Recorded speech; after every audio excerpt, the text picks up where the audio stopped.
Hey folks, this is Jason.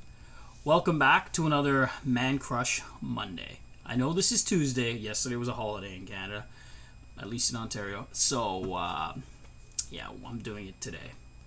My apologies if you were looking forward to it yesterday. My bad. I will try to always be prompt on the Mondays. And so today's Man Crush is Kevin Smith, as you can maybe tell by the movie's attire. What can I say about Kevin Smith?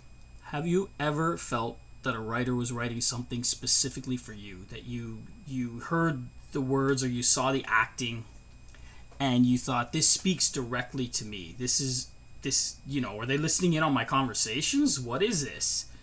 That was me the first time I watched Mallrats. Mallrats in 1996 was my first introduction to Kevin. Let me set the stage for you a little bit. In 1996, I had just moved down to Toronto in 1995. So I didn't really know a lot of people. I didn't have friends. I had nobody, actually. My cousins, and that was it. I had no friends. I had a job that I went to every day. The shift was, work shift was 2 to 10 every night. So I didn't have time. I, couldn't even go out because off at 10 o'clock at night. I didn't know anybody. So what I'd do is go to the video store all the time. And there were video stores then. I don't know if some of you people watching now might be like, what are video stores? Well, video stores are a place where you would go to rent a video. Much like you do on Netflix now, but you don't have to rent the movie. You could just, watch it. Back then, you used to rent VHS tapes. You would go, you would look on the wall, and then you would see if the tape was behind there. A lot of times you wouldn't. There'd be the package or the cover for it would be there, but the tape wouldn't be there. It'd be out. So if you got lucky enough for the tape to be there, and the movie, and then you could rent it and take it home, and make sure to always rewind. So I did that, and I was like, what is this Mallrats movie? So I'm like, okay, let me rent this. It looks interesting.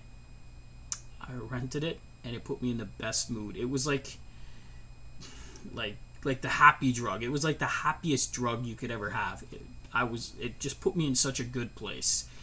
It hit all the things that I needed at that point in time. Like it just made me laugh. It was like those people became my friends. Like just listening to, Brody and TS and Jay and Bob. I just loved it. I fell in love with Brody Bruce. Brody Bruce was like amazing, and then the whole Stan Lee part. It was awesome. I was such a big fan. So then, after that, I found out that he wrote and directed a movie called Clerks. So I'd rent that, and I enjoyed Clerks. I'll be honest, I liked Mallrats more, maybe because it was my introduction in, but I enjoyed Mallrats more. I did really enjoy Clerks. I loved the writing in Clerks. I loved Dante and Randall. I loved the two characters, but Mallrats was more my jam. So then, a couple of years at 1997, Chasing Amy came out, and I was like, you know what? Let me go see this new movie, because I'd become a Kevin Smith fan at that point in time. So I'm like, I want to go see this movie. So there was some girl, I don't even know her name. We'd only gone on one date. It was our only date. We went to go see Chasing Amy. And, I loved the movie. As soon as I saw it, I was like, wow. I fell in love with it. And, I loved the fact that they didn't end up together. I loved the fact that it didn't work out. It was a romance that didn't end up with the couple being together. It ended up realistically. It ended up how it would. And from the point on of Chasing Amy, I saw every View Askew movie in the theater. Now let me say, every View Askew movie. I tried to see every Kevin Smith movie in the theater. But certain movies like Tusk and Yoga Hosers are really hard to see in limited release.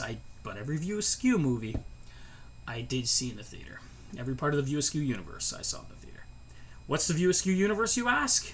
Well, it consists of the films Clerks, Mallrats, Chasing Amy, Dogma, Jay and Silent Bob Strike Back, Clerks 2, and Jay and Silent Bob Reboot. You maybe put Jay and Silent Bob Groovy Cartoon Movie in there, but I didn't see in the theater either. So but I don't really. It's a cartoon. I don't really consider it. Clerks cartoon I love though too. But yeah, Kevin Smith's movies just speak to me, and not only his movies, his An Evening with Kevin Smith. Watching those, I laugh for hours. Like I laughed. It would hurt. It hurt. I would laugh so much, and I just like became the biggest fan. Like I worship Kevin for for what he wrote. All those movies he wrote. Like those movies he wrote will always put me in a good space. Like I watched them, and it always puts me in a good place. Watching his podcast, I now will move on to his next career, which is as a podcaster. He did the Evening Wits, and he was amazing. It was like stand-up stuff. It was fantastic. And then he transitioned in about, what did he say? I think it's 12 years, 13 years that he's been a podcaster now. He transitioned into doing podcasts, which was starting off with Smodcast, which was him and Scott Mosier doing a podcast.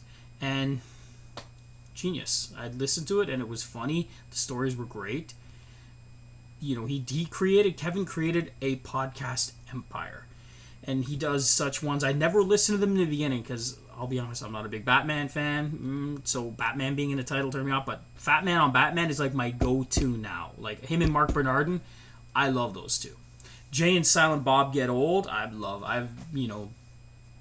Muse. I love Muse. Muse did well, he calls them amusing stories now, but it was like a Q&A that he did much younger, much younger. It was in Toronto. I went with my good friend, and it was funny because it was in a movie theater, and he was drinking so much Red Bull. But then he just lit up a cigarette in there, and everybody else lit up cigarettes. I'm not a smoker, so it was kind of gross for me. But it was Muse, so I'm willing to forgive it. I love Muse. I love Kevin. One of the highlights of my life, and let me tell you, my life, not just my geekdom life, but one of the highlights of my life. And Kevin will never. I said it to him that it was a highlight of my con, but what can you say to the guy? One of the highlights of my life was meeting him at Fan Expo and getting a picture with him and Jason.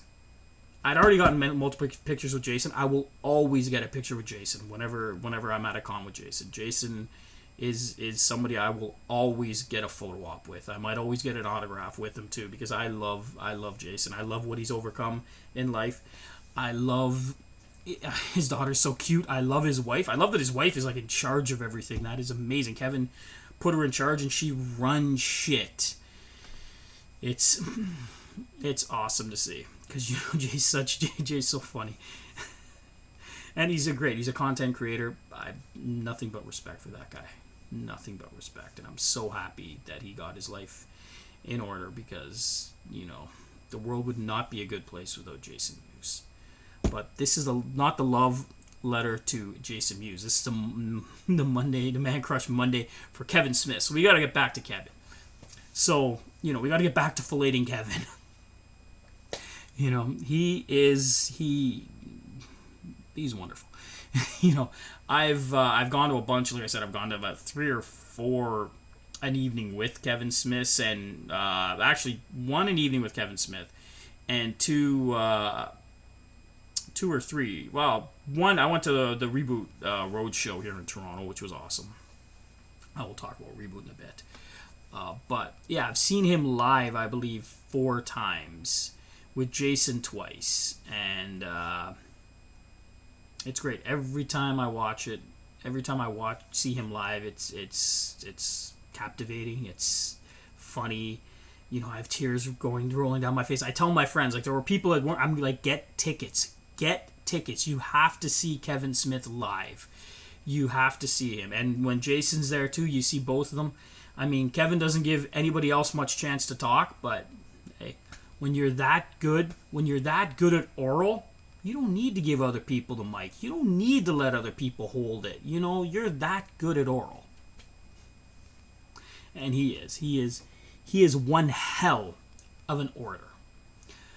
So to talk about Reboot, which is his last movie, the last film that came out, it felt me. I have so much nostalgia. It was fan service, and I love the fuck out of that stuff. Like, I heard people, oh, too much fan. Shut up.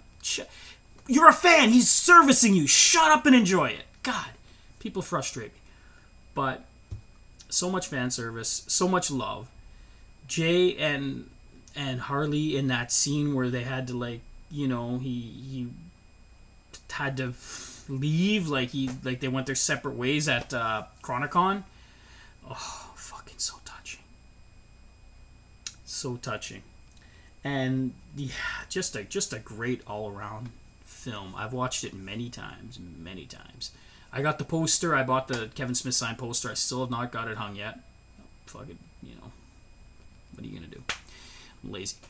But yeah, this is my Man Crush Monday for Kevin Smith. Kevin, if you ever watch this, which you're probably never going to do, but if you ever watch this, thank you for everything you've created. Also, I am a member of the Kevin Smith Club. I am. You people that aren't, you need to get on that shit, man. Him and Jen, listening to him and Jen talk together is worth the price of admission itself. I mean, everything is amazing. The videos, everything. Wake and Bake, awesome. But listening to Kevin and Jen talk and Plus One, I need that in my life. I need that. I love them. I'm so happy getting to hear them.